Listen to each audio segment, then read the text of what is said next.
होता तो मैं अपने जल से धो देती, लेकिन ये जो पाप हुआ है तुम्हारे मन से हुआ है, और ये मन के पाप को तो भगवान की कथा ही धो सकती है। और इसलिए धैर्य रखो, जिस भगवान ने तुम्हारी गर्भ में रक्षा किया है वही भगवान तुम्हें ब्रह्म श्राप से भी बचाएंगे।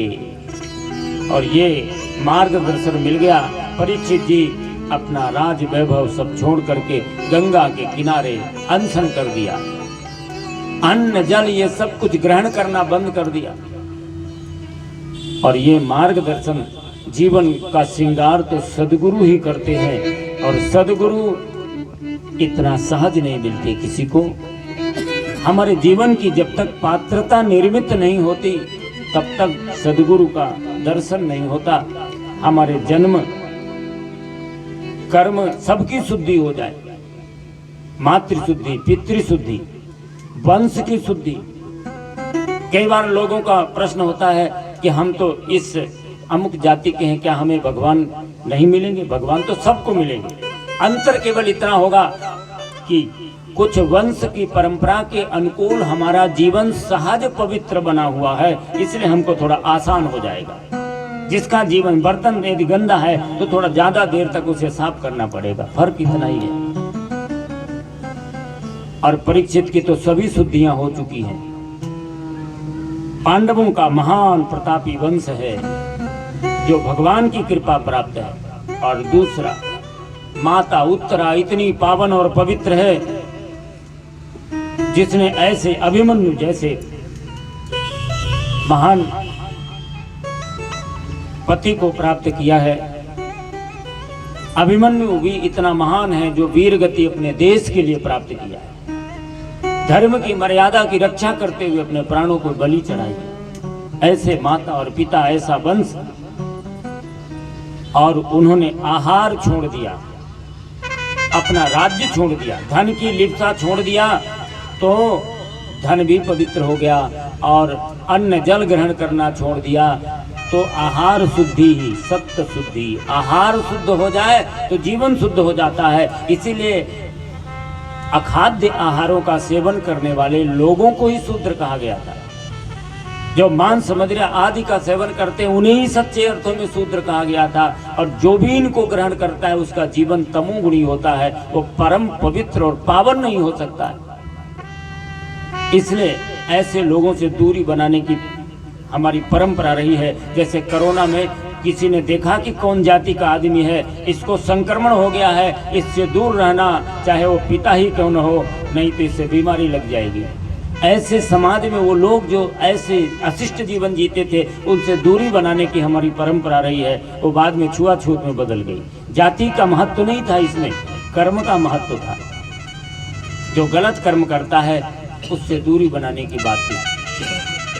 और आज परीक्षित का जीवन इतना पावन हो गया, पवित्र हो गया है कि स्वयं सद्गुरु तत्रा भवत भगवान व्यासपुत्रो यदीच्छया गामठमानो नपेक्षः अलभ्यलिंगो निजलाभतुष्टो वृतश्च बालैरवधूत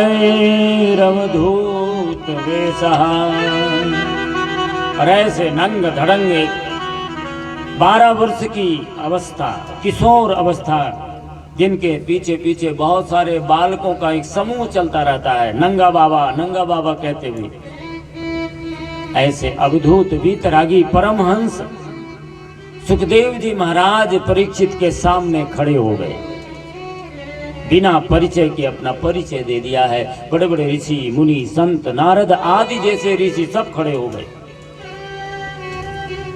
और परीक्षित जी ने उन्हें उच्च आसन पर बिठा दिया है और उनसे एक प्रश्न किया है। सर्वात्मना म्रियमाणे च कृत्यं शुद्धं च तत्रामृषताभियुक्ता। गुरुदेव, जिसकी मृत्यु निकट है उसे क्या करना चाहिए? ये केवल परीक्षित का प्रश्न नहीं है। संसार में हर व्यक्ति की मृत्यु निश्चित है और निकट है। इन्हीं 7 दिनों में एक दिन होने वाली है, 8वां दिन नहीं आएगा। 7 ही दिन होते। इन्हीं 7 दिनों में मृत्यु हर व्यक्ति की होने वाली है। और इसीलिए ये प्रश्न सारे समाज का है। जो जिज्ञासु लोग हैं, इस सुर दुर्लभ मानव जीवन को पाने वाले हैं, उन सभी के लिए प्रश्न है। और इस प्रश्न का उत्तर देने के पहले देखा कि परीक्षित बहुत घबराए हुए हैं। परीक्षित को सांत्वना देनी चाहिए।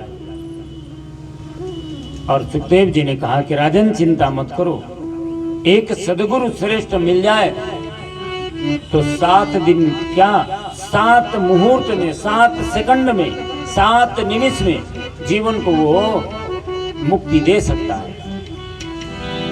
और कहा परिनिष्ठितो नैर्गुण्यम उत्तम श्लोक लीलया गृहीत चेता राजर्षे आख्यानम यदि धीतवा।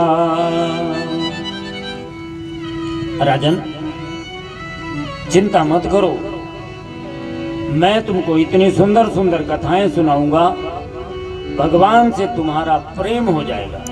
और जब भगवान से प्रेम हो जाएगा तो तुम्हारी मुक्ति सहज हो जाएगी। और तुम तो रजोगुणी हो, राजा हो ना, अच्छी चीज मिल जाएगी तो उसे तुरंत ग्रहण कर लोगे। और मैं जैसा बीतरागी आदमी जिसको संसार की कोई कामना नहीं थी,